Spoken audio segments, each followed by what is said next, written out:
Dear student, this video is about electric energy and its consumption. First of all, we can study about what is electric current.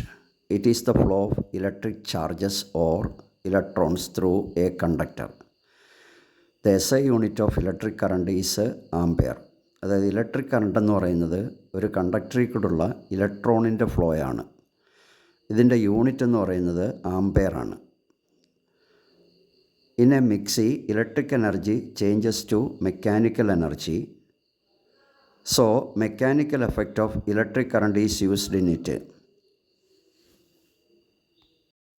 ഒരു മിക്സിയിൽ electrical energy mechanical energy ആയിട്ട് മാറുന്നത് കൊണ്ട് അതിനകത്ത് mechanical എഫക്റ്റാണ് നമ്മൾ മെയിനായിട്ട് ഉപയോഗിക്കുന്നത്. അതർ ഫോംസ് ഓഫ് എനർജി ഉണ്ടാകുന്നുണ്ടെങ്കിലും മെയിനായിട്ട് നമ്മൾ ഇലക്ട്രിക്കൽ എനർജിയെ മെക്കാനിക്കൽ ആയിട്ടാണ് കൺവേർട്ട് ചെയ്യുന്നത്. അതുകൊണ്ട് മെക്കാനിക്കൽ എഫക്റ്റാണ് ഇവിടെ ഉപയോഗപ്പെടുത്തുന്നത്.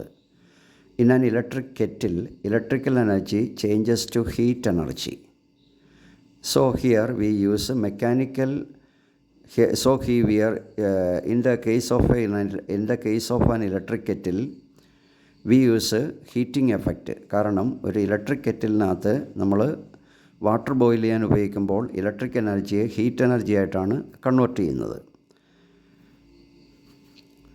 When electric current flows through a conductor, heat is produced and it is called Joule's heating or ohmic heating. അതായത് ഒരു കണ്ടക്ടറിൽ കൂടെ കറണ്ട് ഫ്ലോ ചെയ്യുമ്പോൾ അവിടെ ഹീറ്റ് പ്രൊഡ്യൂസ് ചെയ്യുന്നുണ്ട്. അതിനെയാണ് നമ്മൾ ജൂൾസ് ഹീറ്റിംഗ് അല്ലെ ഓമിക് ഹീറ്റിംഗ് എന്ന പേരിൽ അറിയപ്പെടുന്നത്. The part of the device which convert electrical energy into heat energy is called heating element or heating coil. അതായത് ഒരു ഇലക്ട്രിക്കൽ അപ്ലയൻസിനകത്ത് ഏത് പാർട്ടാണോ ഇലക്ട്രിക്കൽ എനർജിയെ ഹീറ്റ് എനർജി ആയിട്ട് കൺവെർട്ട് ചെയ്യുന്നത് അതിനെ നമ്മൾ ഹീറ്റിംഗ് എലമെൻറ്റ് അല്ലെ ഹീറ്റിംഗ് കോയിൽ എന്ന് പറയുന്നു.